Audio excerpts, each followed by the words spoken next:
Good evening, everyone. Thank you for joining us for Vintage Books Live. Tonight I'm here with Sonja Thomas. She is a middle grade writer, and her brand new book, Blackwood Takes Action, comes out. Yay! Oh, look how pretty it is. Comes out on the 14th, so a week from now. Um, and so we got to snag her a week ahead of time so we can say, yay, go buy the book. It's on our pre-order page.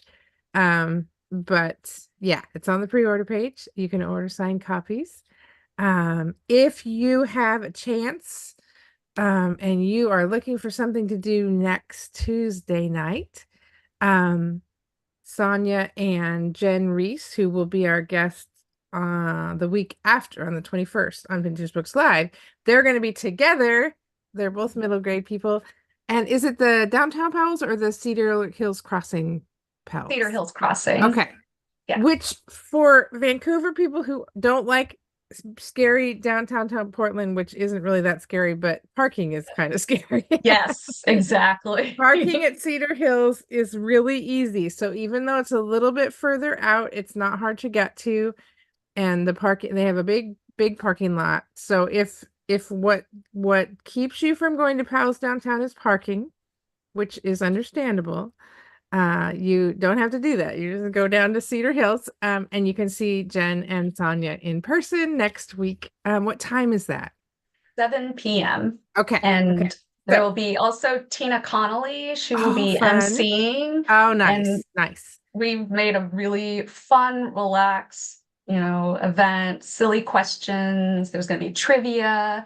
And there'll also be a stuffed animal beaver named Thomas will also Oh, be nice. there. Nice. And you'll understand in a minute why that's very important. But yes, so if you are looking for something to do, maybe you've got middle grade kids, go do that because it's super fun. Powell's, Cedar Hills Crossing Powell's is a very nice Powell's, and it's nice and big and open, and it's a fun place to go to author event. So do that. Order your books. We have Jen's book on pre-order at the store as well. So you can order both of your books.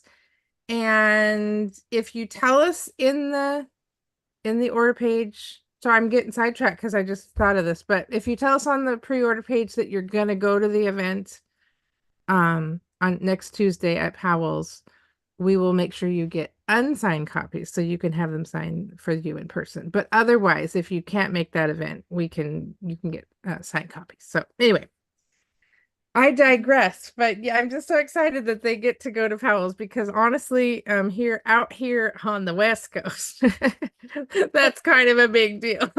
Yes. Like maybe if you got an event at the Strand in New York City, that's like getting an event at Powell's in Portland. So it's very exciting. But I'm gonna just jump right in.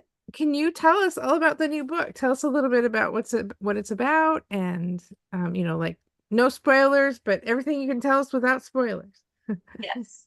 Well, I'll do the quick pitch. Let's see if I can remember. I've been saying it so long, and now all of a sudden I'm like, ah. This will be So, your practice for next week. exactly. We're an easy audience. I think it always helps when I do here it is, Olive Blackwood That Takes art. I love that. Action. And it's about an anxious, aspiring filmmaker in Portland, Oregon, who bands together with an unlikely friend group to help save their state animal, the beaver. And pretty much I was going to jump into this and you can just kind of like reel me in if I keep Go on for going too much. it.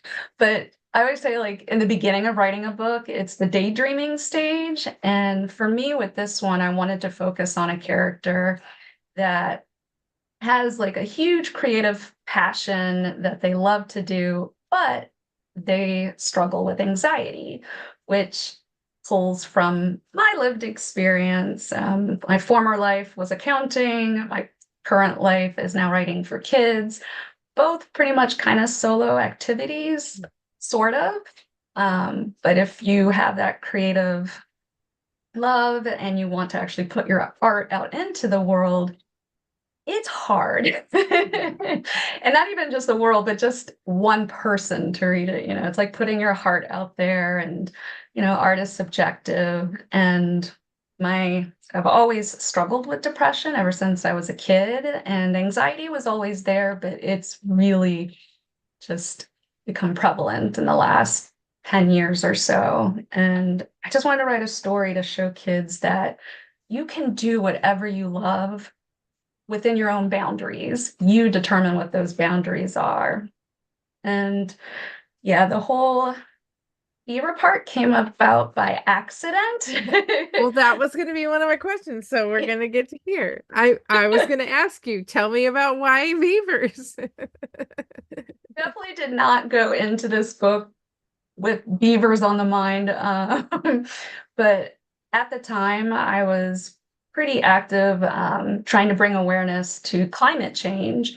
And so I wanted the character to find their voice through, the same thing.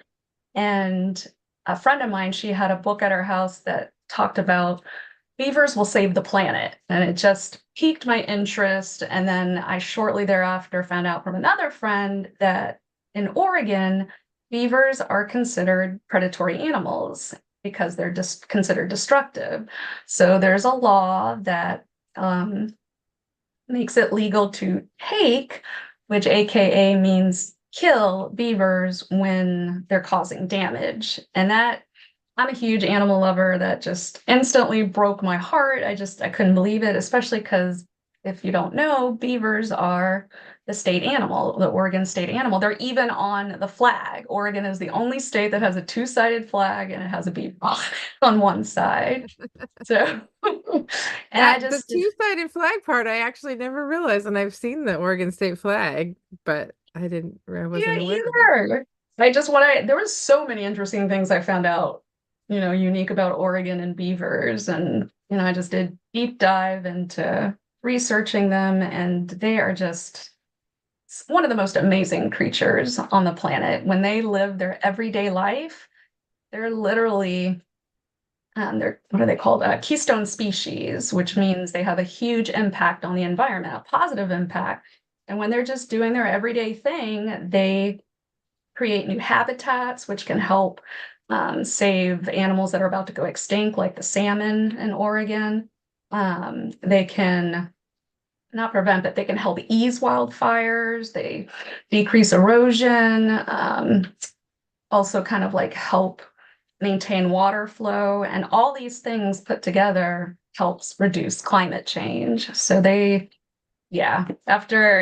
feel like there's no accidents. I was meant to like see that book, and then a friend tell me about the law, and it just went from there. So what was the most interesting, like unexpected thing that you learned about beavers? Can I do something that's not like environmentally related, or are we going? Sure. Yeah. No, it doesn't have to be. This might ruin some of the fun if you come next Tuesday, but one of my, I'll do one of them. I'll save the other one. There's like Okay, two fair enough. things. Fair enough. Yeah, Exclusive content. You have to go next week to find out the second thing. yes, exactly. And if you're not able to make it, definitely put in the comments, what was the other thing? And then I'll that's a good add it idea. on there. But I think one of the first interesting facts I found out is that beavers don't have the ability to burp, but they can fart. So Okay. Well, I suppose as long as you can do one of them, then it's okay. actually other animals too. I don't know if it's Yeah, a no, classification there are others, but yeah.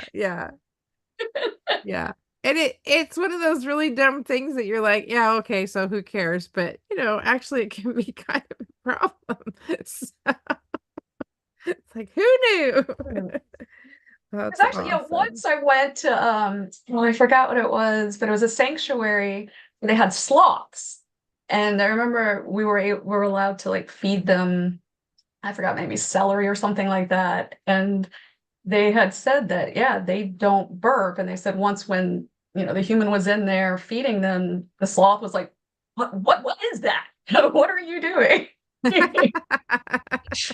What's wrong with you? So I'm curious, what leads you, because you talked about a little bit about wanting to write about anxiety and your, channel that experience into a character. But the other thing that I think is interesting about both of the books that you've written, and honestly, I don't remember what the snippets that you wrote for like Rebel Girls and stuff, but this actually might extend to that too as well. I can't remember, but um there's almost always a STEM factor in what I see you writing, and the strong girls factor. And I'm Yeah. curious, like where that comes from for you. Like, is that just a personal interest, or is it something in like maybe educational background, or just something that you're passionate about? I'm curious why those two often Hmm. come together in your writing. Well, what's funny about, I'll show the cover for Sir Fig Newton and the Yay. Science of Persistence. Yay, that's Sir Fig Newton in the The little basket there. kitty. Well, with this book, it's loosely based on real life. It's based on the struggles that I went through when my cat Whiskey was diagnosed with diabetes. And because, you know, that was like the main plot and was taken from real life, I didn't, and plus it's also set in Central Florida where I grew up as a kid. Um, I didn't want the character to be just like me. So I turned her like into a scientist, someone that loves science, and I am horrible when it comes to science. I did That's not do awesome. very well, and like no, hardly ever. I like passed barely by the skin of my teeth. And it was funny because I remember like when I was writing it and getting feedback from my critique group, sometimes I'd be like, no, a science-minded person would not Yeah, like yeah. have that perspective. So it did make it really difficult, when I was revising and trying to stay in her headspace. And I had to do so much. I created so much research for myself Yeah, with yeah. the STEM factor. And that, yeah, I was kind of like, yeah. And I didn't even think about all of, this book. I didn't even think about the connection with STEM, to be honest. It Yeah, just, for me, it was more just like the passion animal. about the planet, a passion about, just knowing that there's things that we can do to help alleviate what we caused as humans, and just knowing that, you know, and helping animals and stuff like Yeah, that. So it's more of a yeah. passion with that. But yeah, But and I with guess the, that's kind of the through line is the cat in the one and the beavers in the other. But then of course that pulled you off into STEM, just because of the nature of what you were writing. I love that. I mean, yeah. I can relate to that because I grew up in a biology household. My mom Oh, was a wow. microbiology major, my dad was a fish and wildlife biologist. And Wow. I loved science, but I couldn't handle the math. And so I got to a certain point and I was like, well, this is done for me. And then I ended up being a science writer. Yeah, so it's That like is so I went, interesting. I went and got my English degree, and then when I started writing, then I ended up writing about science. So it's just kind of funny how we get back to places that we didn't expect Yep. to be. Yep. Oh, that is too funny. What draws you to middle grade as an Mhm. age group to write for? That's funny. It kind of took a while to find that home. Even when I was a kid, I knew that I wanted to be a writer, but I kind of lost my way. And then when I rediscovered my love of reading and writing, I honestly thought that picture books was my home because I see the story in my head, kind of like a movie, and I see the pictures. So I don't know, it just made sense to me at the time. And I think people don't realize how hard picture books are. It's like it's real estate. It's like you Yeah. hardly have Yeah. any real estate to convey emotion and a story and characterization, and you don't want to duplicate what's going to be in the pictures, but you don't know what's going to be in the pictures unless you're the illustrator. And I tried my hand at it for a while, and Rejection City, and then I can relate to that too. It's like, oh, Yeah. So I was like, that's okay, funny.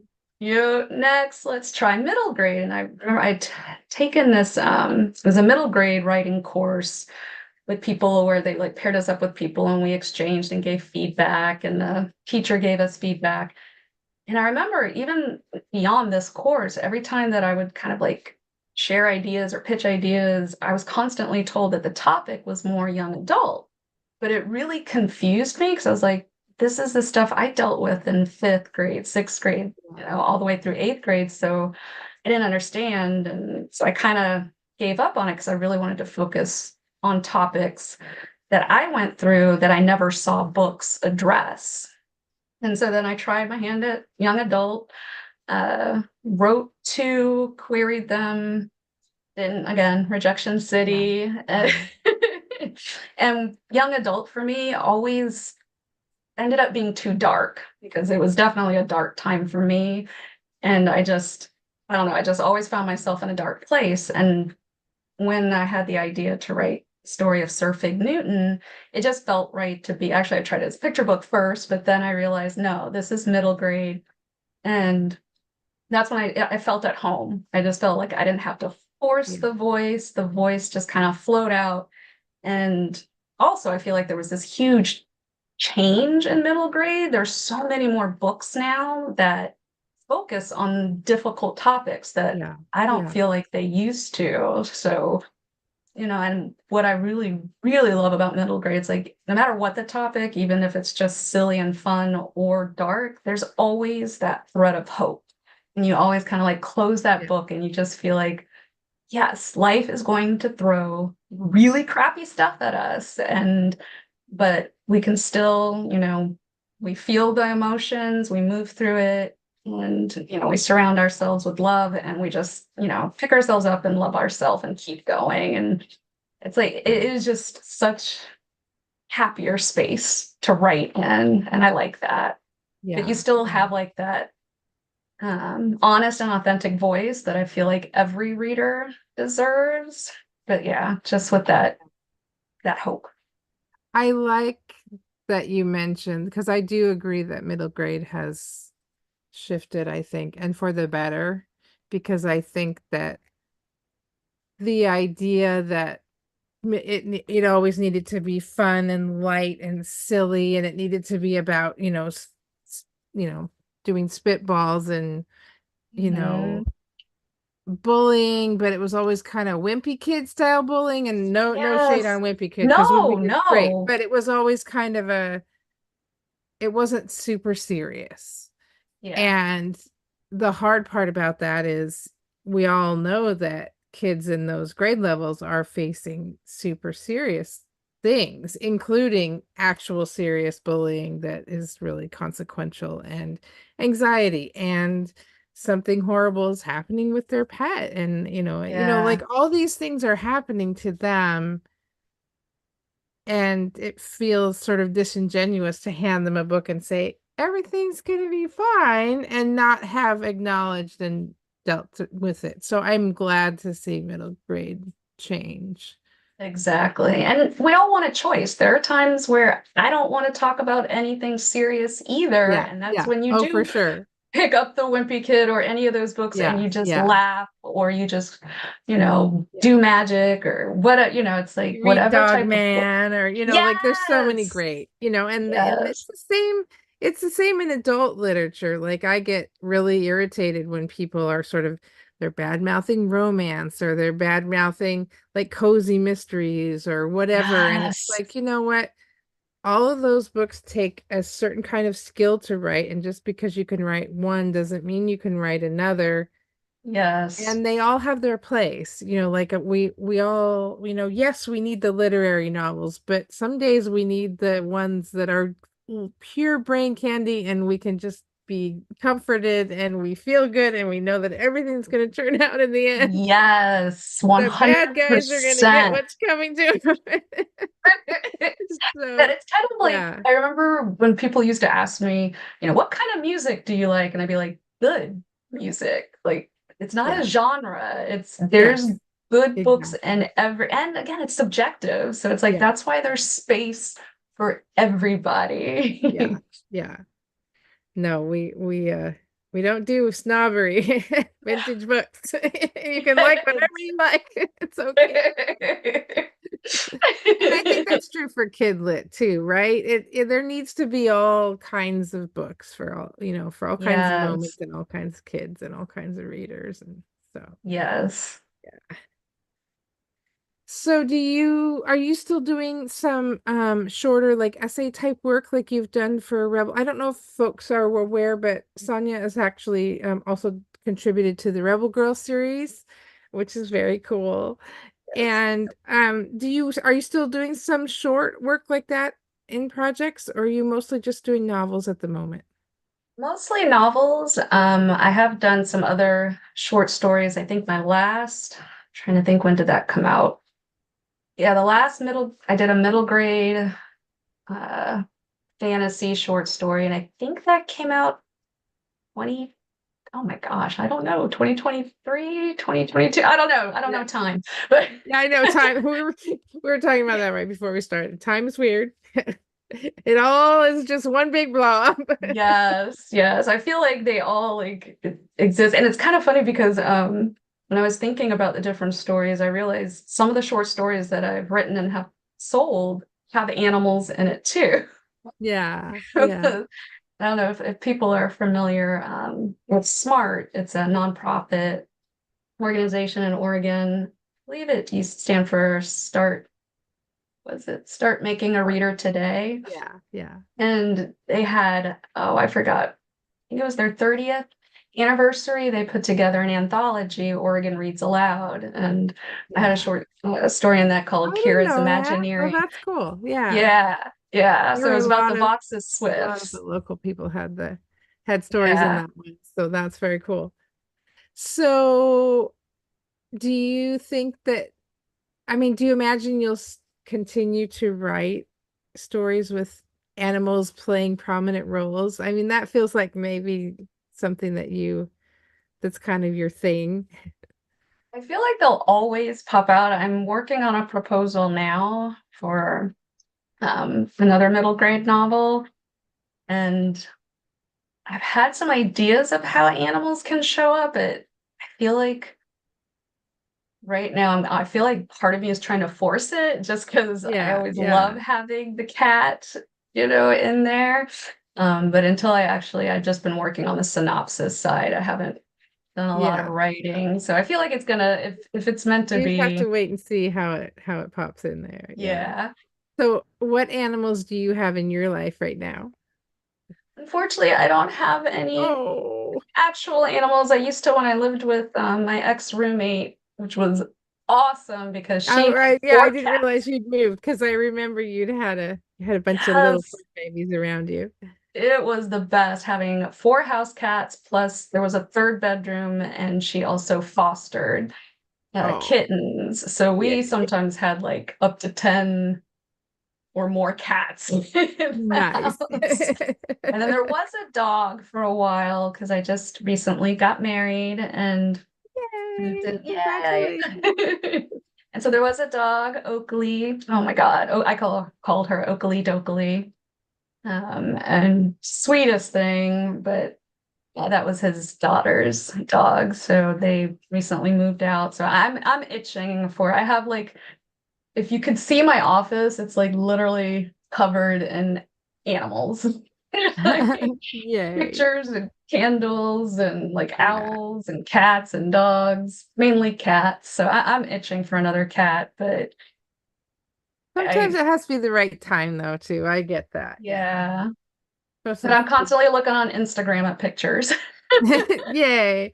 I think that's like I think it's fun that that's kind of a universal like stress valve for people that there's all these, people have all these animal pictures on any of the social media platforms. I mean, it doesn't matter what platform it is. There's always some corner of it you can go to where there's all the animal Yes. things and you're just like, I'm having a bad day. I'm going to watch a bird for a while or a Yeah. cat or whatever. Yes. I know I just built gosh, not even that long ago. I think in September it was finished. It's a backyard office where I do my writing. And there's a huge picture window in front of me, and I constantly have little birds like Oh, yay. sitting in the fence in front of me, and they always seem to come when I'm like in this place of like, I don't know what to do with this scene, or and they're just like tweet, tweet, Yeah, tweet. that's neat. We'll have to get you a bird feeder. Yes, yes, yes. I want to get a hummingbird feeder because those are my favorite. Yeah. We're so lucky in this part of the world because we have them year round. So Yes. that's really fun. I am trying to read my handwriting to see. I had this brilliant question here. Oh, I know what it was. So you have two middle grade books, like novels out in the world, in addition to a lot of short stories. Mhm. I was like, what fun question could we talk about? And I thought, well, what do you imagine your characters doing after the events of the story? So Sir Fig Newton, Fig Newton is, it's Mhm. resolved and things are Yeah. better. And with the beaver one, like what do you like, say somebody was writing fan fiction or something that, for Oh, both of those characters, like what things could you imagine them doing next? well, in Surfing Newton, I definitely imagine since that one was set in summer. Oh my gosh, I can't remember if it was the summer before sixth or seventh grade. Um, but I picture and a picture like showing her at school, um, with her friend Tamika, and 'cause they have their own podcast, so kind of like focusing on that relationship. And I actually kind of picture them like, having their first crush and then using, of course, scientific method to I love that. trap the crush, not trap, to like prove that the crush also loves them too, or something like that's That's that's actually, awesome. I've kind of Yeah, daydreamed about that a little bit. yeah, yeah. That's funny. That actually would be a super fun middle grade novel of like, is there science involved? Can we make this work Yes. for us? Yeah. That'd be fun. I just have to figure out though, how does surfing Newton play into it? I think I do Yeah. have to say my cats, when I had cats back in the day, they were definitely very good. I trusted them whether they liked the person I was with Yes. or not. Yes, for sure. Yeah. Yeah. Yeah. I married the cat whisperer, so I knew Oh, I was getting nice.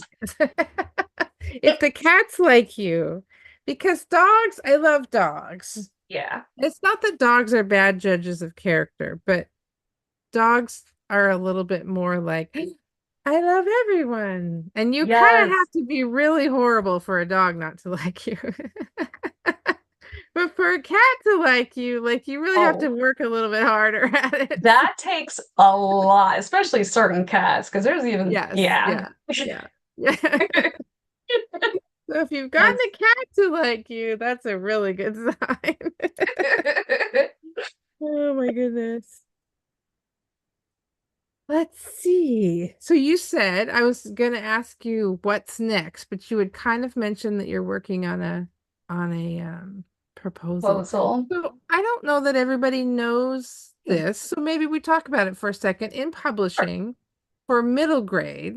So Mhm. because I don't, if you haven't I know you know this, but for the audience, like if you're going to submit a picture book, typically you write the whole thing and then you're submitting the whole thing because typically they're 5-ish hundred words or less. Yeah. But that's not true for novels. So can you talk a little bit about, you have an idea for a novel. What does it look like? What do you have to assemble to send in when you want to submit a novel?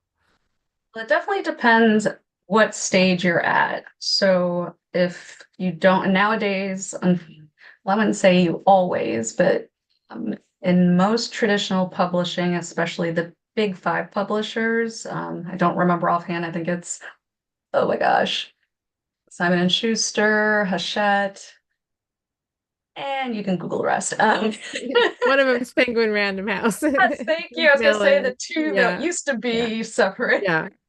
And Who Macmillan, I can think, keep is, track anymore? yeah, exactly. It'll just be the big one someday.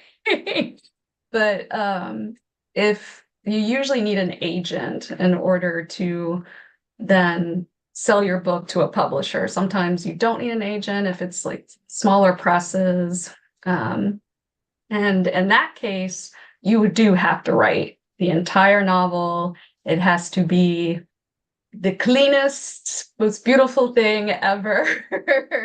um, Yeah. and so once you get that, and I find it's interesting because I was in a debut group.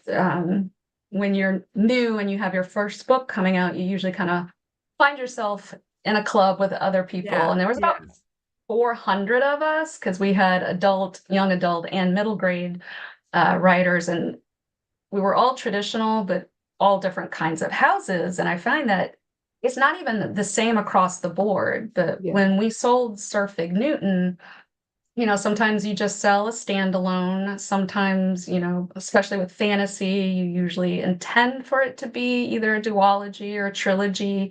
And I know from some friends, they usually buy the first two, and then the third is maybe. Yeah.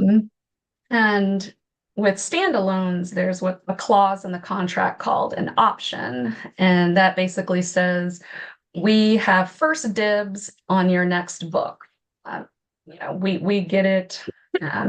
Nobody else gets to see it until we get to see it first. Yeah. And I know for me, most of the time that I thought it was usually on proposal, meaning that you write a synopsis. For those that aren't familiar, that's basically you're telling the whole story from beginning to end, but it's just kind of, this happens,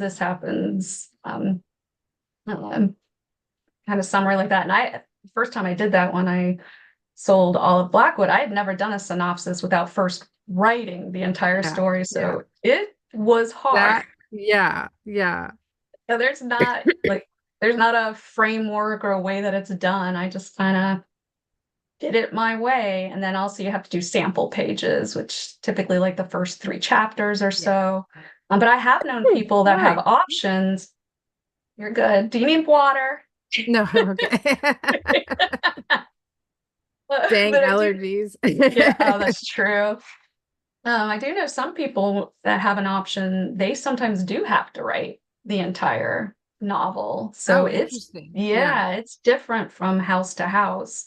I couldn't say, it might even be different editor to editor that I'm not sure about. Yeah. And I also have heard this, I had only heard once, where sometimes an author's agent, they don't do options. They literally just, how they do it the first go round, where they submit it to the houses that they think it fits with best and go that route. So it can vary. It's an interesting industry. It is an interesting thing that just because you learn one does not mean that which honestly is why it's nice to have the agent, even if you didn't absolutely have to have one, which most of the time you do anyway. Yeah. They can figure all that out, and you just write the thing and say, okay, what do I do now? I don't even remember this, I should know, but was Sir Fig Newton and Olive the same house? I can't remember. Yes, same house, same editor. I'm so happy too. It was just, it's amazing when you just like find it just finds the right person, because she can like just see what I don't even see that I'm trying to do in the story. I love that. Yeah. I've had experiences where people talk about being edited as if it's kind of a negative thing, because they want to own the book themselves and they don't want anybody to change anything. Right. And for me, I kind of feel like the opposite, because, if you have a good editor who sees what you're trying to do and sees where you're struggling and helps you get past that, I mean, that is just magic, because it's like, you're like, this isn't working. And they just say, well, try that. And you're just like, oh, that's a really good thing. And that's exactly yeah, what I tell sometimes when I speak or have talked about like critique groups. I learned that too. And yeah, my yeah, first critique group when I moved to Oregon, oh gosh, many years ago. yeah. We won't talk about how long Yes. ago. But I learned it's like when I was giving feedback, I had to realize what are they trying to do with the story? What is their goal? What is their Yeah, voice? It's yeah, not, because whether you like it or not, you're just trying to help make the story yes, match what they're trying to achieve and yeah, be the best yeah, it can. So yeah, you put that perfectly. I think people need to realize that too, whether they're giving advice or receiving advice. yeah. And I think editors who, especially editors who've been around the block a few times, like have that gift of being able to do that, like see where you're trying to get to, Yeah. or maybe a way to get somewhere that you hadn't even thought of going Yes. sometimes. And, Yeah. in other words, always making it better at the other side than it would have been without them. And I'm like, Exactly. I don't want to ever write a book by myself because No, it won't be as no. good. No, definitely not. And it's funny that you even mentioned that because with surfing Newton, even though the whole science thing was in there, I didn't have the STEM girls camp when I had originally wrote it and when we sold it. And she was like, we need more, you know, kids interaction because it was just a lot with just her and her head, her with the cat, her with her parents, her grandmother, and there wasn't as much kid interaction. So like we sat on the phone and just brainstormed different ideas. And I had just, I think, finished wrapping up Good Night Stories for Rebel Girls. And one of the ladies I wrote about her biography, and I cannot remember her name. I know she's in the UK. I want to say Methadone. Oh my gosh, she's like math genius. And she started a STEM girl camp over there because she noticed when she went out into the Yeah, yeah, workforce, there was like no women. And yeah, yeah, yeah, so it's like just talking and brainstorming like with friends or your editor or just yeah. yeah, it really is. It's like it's an individual process at first, but then it's a Yeah, shared yeah, thing. it is. And I think that's the biggest thing I took away first few books was, how at the end the author will, and I thank this person, that, it'll go on for 3 or 4 pages and you're just like, but you realize as soon as you try it yourself that that's exactly what it's like because you don't write it in a vacuum. It becomes a group effort over time. Exactly. Yes. Starts out as an individual effort, but it becomes like everybody trying to make this book the best that it can be. And I Yep. don't know. I think And that there's something amazing about that. And what's neat too, I realized at one point it's like, and then you let it go, it's done, it's out in the Yeah, world, yeah, and then it still keeps growing because the reader brings their experience and their yes, perspective to yes, it, and the story grows. Like how you were saying, like fan fiction, it's like it never ends, which is yeah, yeah. really neat.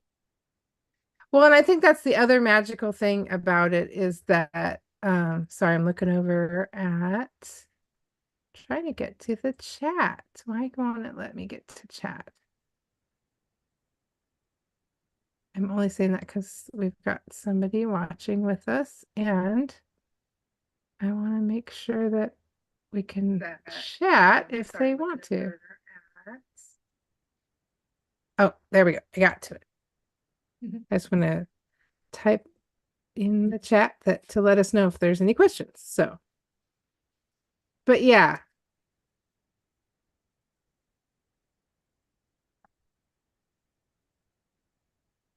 there. And now I forgot what we were talking about. I'm such a great interviewer. What were we talking about again? Let me go back in the captions I and see. love because that's like my brain. It's like people ask the question and I Oh, start answering it, and then I'm like, did I answer your question? yeah. What was the Like, original question? I don't remember. readers, like, Yes. Oh yeah. Yeah. uh, Oh yeah, that's right. yeah, Once the readers start reading it, then it becomes even more things because everybody that reads it brings something to it. So Yeah. it just takes on a life of its own. And Yeah. Yeah, I had I, recently gone to oh sorry. oh, I was just, and then maybe this might tie into what we were just going to say is, do you have a reader experience or two that you've had that have been really special? Well, I haven't had a lot, some with friends and stuff, of course, friends and family. But one of the most amazing, I did a school visit at an Oregon elementary school, and it was with all the fifth graders. So there was about 60 or 70 kids. And the best part, they were in the middle of reading the story, so they hadn't quite finished it. They were reading it in their classrooms with a teacher. And I had shared with them, that it was based on myself and my cat Whiskey. And during the Q&A, one adorable student like asked, and she even specifically said Whiskey. She's like, "Is Whiskey still alive?" And I knew in that moment the way she said it, her face, like just the worry. It was almost kind of like a safe way to ask, is Sir Fig Newton gonna be okay Yeah. in the Yeah. story? That is just, oh my gosh. I was like, oh my gosh, you Yeah. listened, you're like Yeah. connected. Oh, it was awesome. That's it. Yeah, I think that that is really special. Like that's the part you're like, yeah, this is why I do this. This Yes, is why you put yes, through the bad days is because somebody's going to read it. It's going to matter to them. yeah. So, how long did you have whiskey? I adopted him actually when I lived in Florida. I want to say in 99.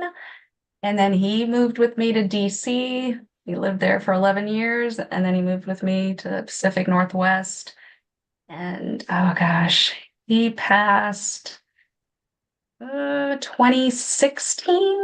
So Oh, he, I think you he lived a good long time. yes, he did. He lived a really good life. That's very cool. Because some, Yeah, like we won't get too in the weeds with this, but sometimes with diabetic cats, they don't. And so that's yeah. good. Love to Yeah, we hear. actually Yeah. reversed the Oh, diabetes with that's him. neat. Yeah. Yeah, so it's just like with humans, once you regulate your blood sugar and, eat, especially for cats, they need high protein. The whole Yeah. problem Yeah. is, especially when you know, got him, I didn't know anything any Yeah. different, that it's like all the Yeah. high carb crap that I was feeding him, there just wasn't, nobody knew about Yeah. diabetes in Yeah. animals. Yeah. Well, I'm glad to hear that. And it's fun that he inspired the story too. It's very Yes. Yes. cool. He's like my soulmate, my fur baby soulmate. Your fur muse. Yes. That's so wonderful. Yes, I love that. So you've got one that you're working on proposal for, which obviously you can't talk about yet, and that's Yeah. okay. Do you have like other things that you are excited to write about or have thought about writing about someday that aren't proposals yet, but maybe are Oh cool yeah. to think of? Yeah, Like when you got inspired by the Beaver book. Are there other things that you're like, that could be a book? there's a lot of short stories that I started that I realized this is not going to be wrapped up in a short Gotcha. Yeah. story. This So is I'm not like, gonna be short. yeah, yeah. Because there's a couple of fantasy. I've published short stories, middle grade and YA fantasies, but never a book. And I'm not gonna lie, I'm still afraid. I don't know Yeah. Yeah. if I Fantasy can. is a different animal. Yeah, so I think that's why right now I kind of want to just focus on my strength, but they still kind of like, they Yeah. call to me every once in a while, and Yeah. just the world building, I think, is Yeah. so important, and it's so much easier for me to wrap my head around a short story Yeah. Yeah. world building, but not, yeah, I don't know. But one Yeah. day, I don't want to, because I'm interested in everything. Like I love like thriller movies and horror movies, so it's like I would love to kind of do like a scary book, Yeah. especially Yeah. in middle grade. I think that would be kind of Yes. fun. I think that there's an interesting space there. Like one of the authors that we've chatted with a couple times. I'm gonna talk to her again in a few weeks, is Justine Pacello Winans, who wrote The Otherwoods. Oh, yes. And that's a middle grade horror. And it is Yeah. a horror for middle grade, right? It is Yes. kind of scary, but it's fun to see how middle grade writers like balance the horror with a little bit of funny and so that it's not like so scary that you don't want to read it. But Exactly. um because I think horror does some things, I mean, that it has catharsis in a way that like other stuff doesn't. And I think it's Yeah. interesting to see people playing with the middle grade horror. Um, I mean, Goosebumps has been around forever. Yeah, that's true. That's true. We But I won't talk always, about how long. yeah.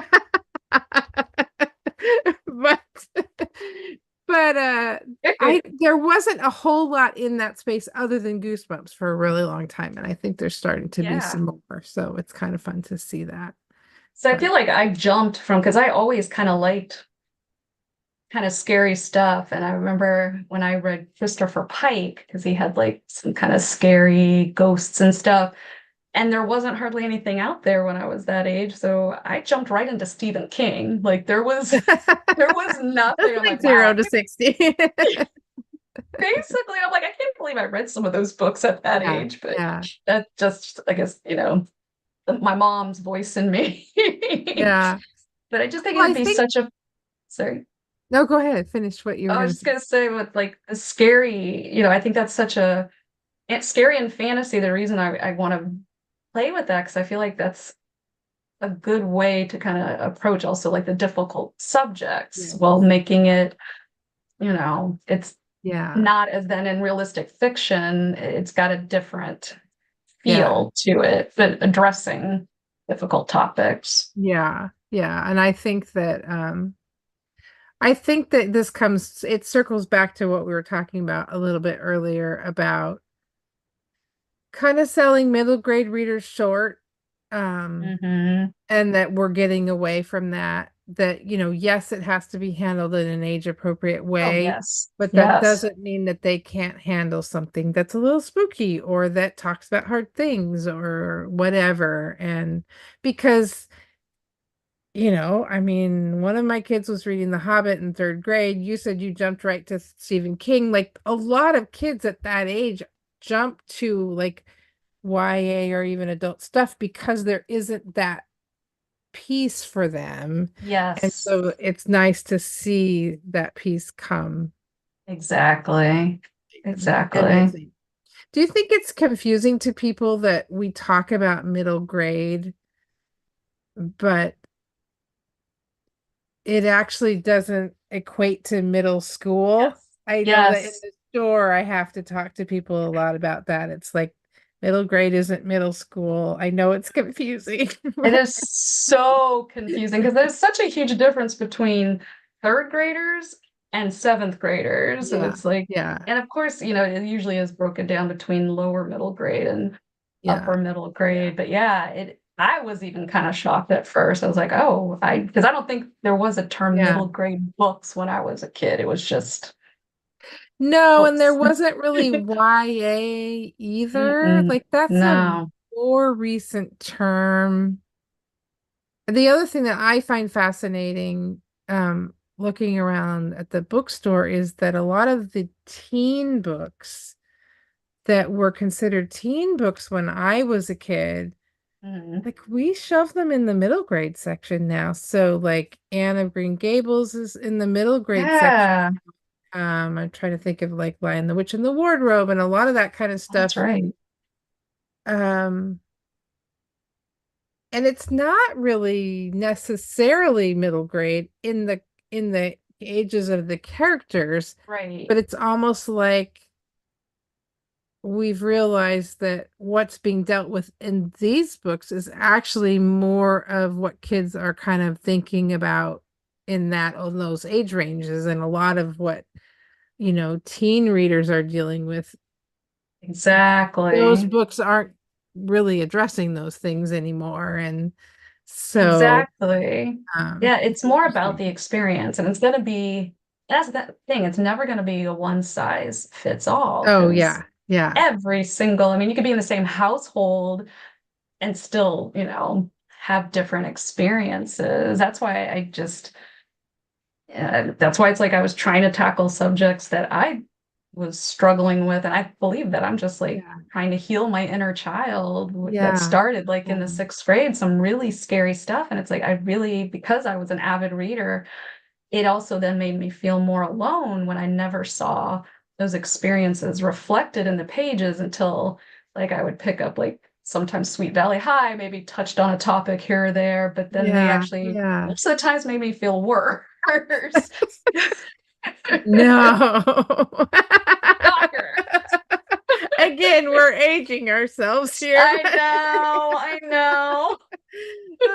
Now it's like there's like Sweet Valley twins that happened, and then there's like Sweet Valley sibling. I don't even know anymore. I was like, Yeah, really? Really? yeah, But yeah. yeah.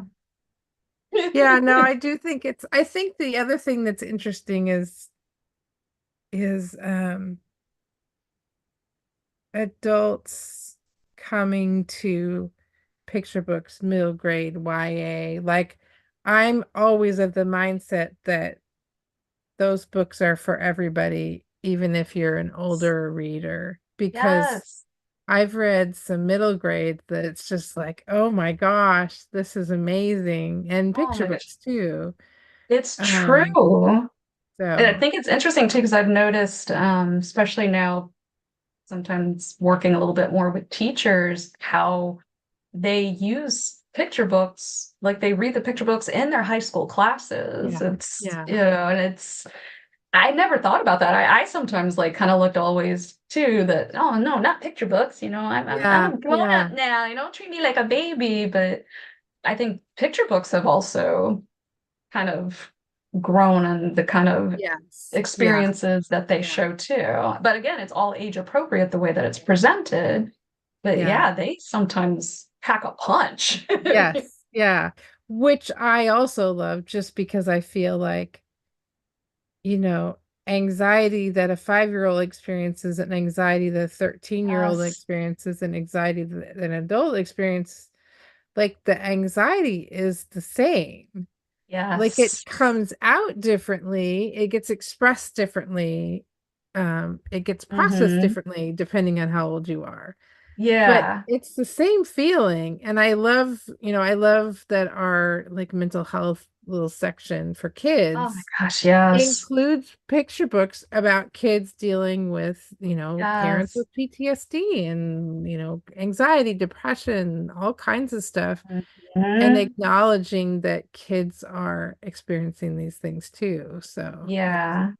I It's love to see that. I'm always trying, oh, we need to keep that one, and we can't get rid of that one. That one has to go, Yes. just It's kind of because. like how you were saying before, it's like writing a book, it's not done in a vacuum. Well, neither is living life. It's Yeah. like we're exposed, we don't all have the same household, but we're exposed to adults, we're exposed to media, we're exposed to like all the things. So, and to me, with like the middle grade, the tween years, I feel like that's, at least for me, I guess I can't speak for everybody, but for me, I feel like that's truly what shaped who I became as an adult. Because Yeah. it's, trying to please my parents and gain their approval, trying to you know, like, do what I think my friends would want, try to get good grades because I like impressing my teachers, like, but also want to Yeah. be looked at by my peers as like, a cool person. So it's like all these Yes. things that you're attached to. It's like you love your family, but you're starting to pull away because, you're finding your own identity, but then sometimes your identity is messed up because you want to please your peers or whoever. And so then you end up not being who you really are. And it's like, I feel like with these books, we can help shape, help them like kind of see the story so that they can experience the story and be like, that's me, or that's not me, Yeah. or, Yeah, so, I love that. I think that's just a very beautiful, succinct way to talk about books in general and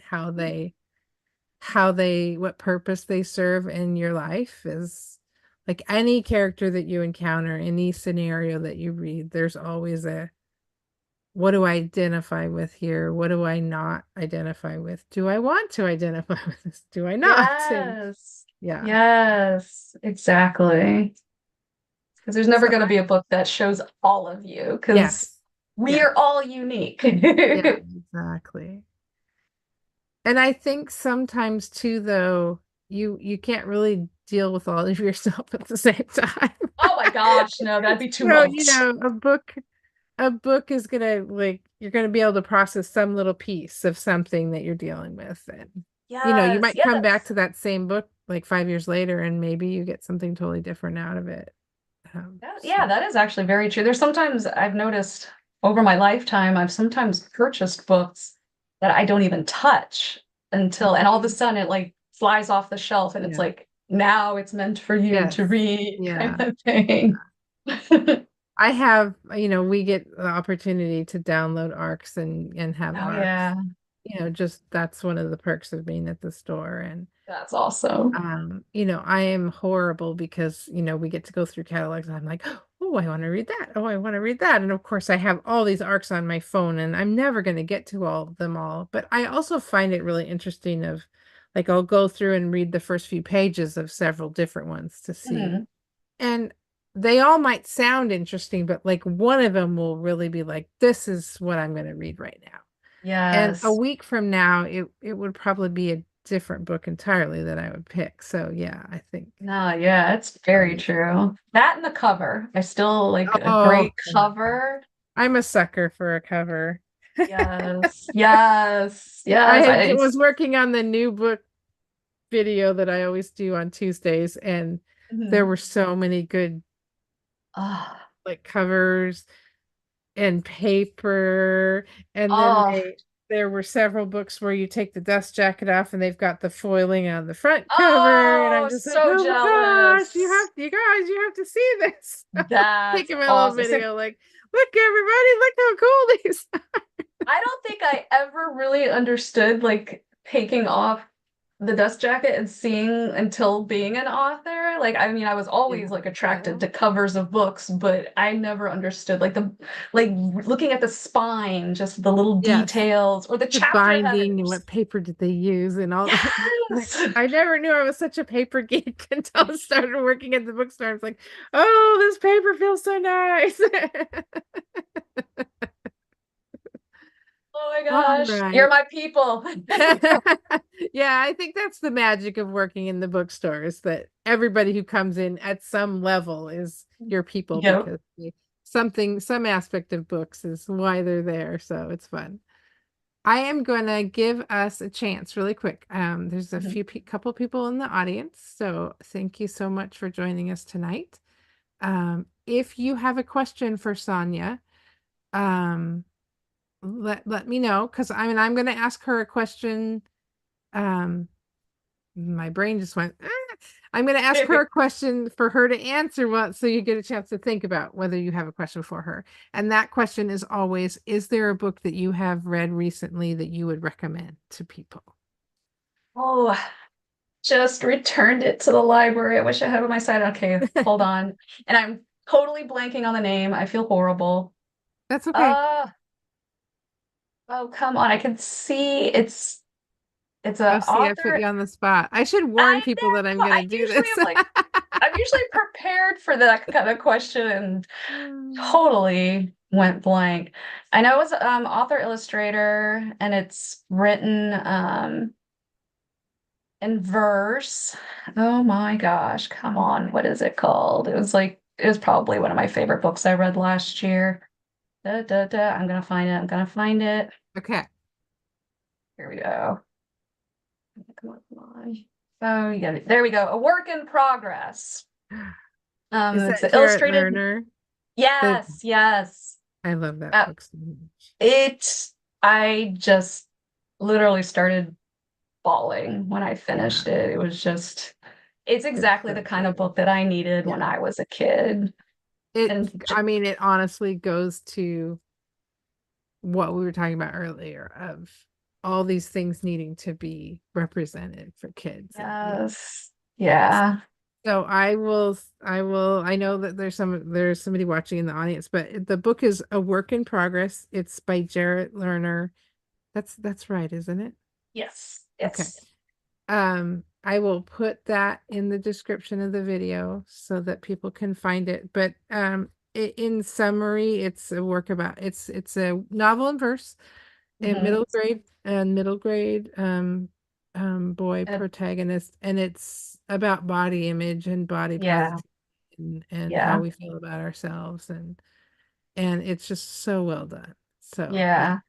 I never thought I would like read novels in verse because I feel like we were forced in high school to read something and I can't remember what. And I, And it ruined it forever. yeah, basically. So I just never like went in that direction. I think Starfish was the first one that I read that Yeah. also, again, kind of the Yeah. same world that really spoke to me and work in progress with his Yeah. illustrations. It just and the succinct words, it just Yeah. oh my God, just feelings all over the place. I think sometimes I have an easier time as a reader, um, sort of digesting the super hard emotional stuff when it's in verse for some Yeah, reason. I don't know yeah. why, um, but I think it's a little bit easier to. And maybe it's just because when like a story is unfolding and it's really heavy and you're just like, oh, the weight of it you just can't do. And when it's a Mm-hmm. verse, it's not quite the weight, the emotions are still there, but the heaviness of it is not the Yeah, same, I guess. But I yeah. really like it when they tackle really hard stuff in a verse novel because I think Mm-hmm. just a different way to take it in. So Yeah.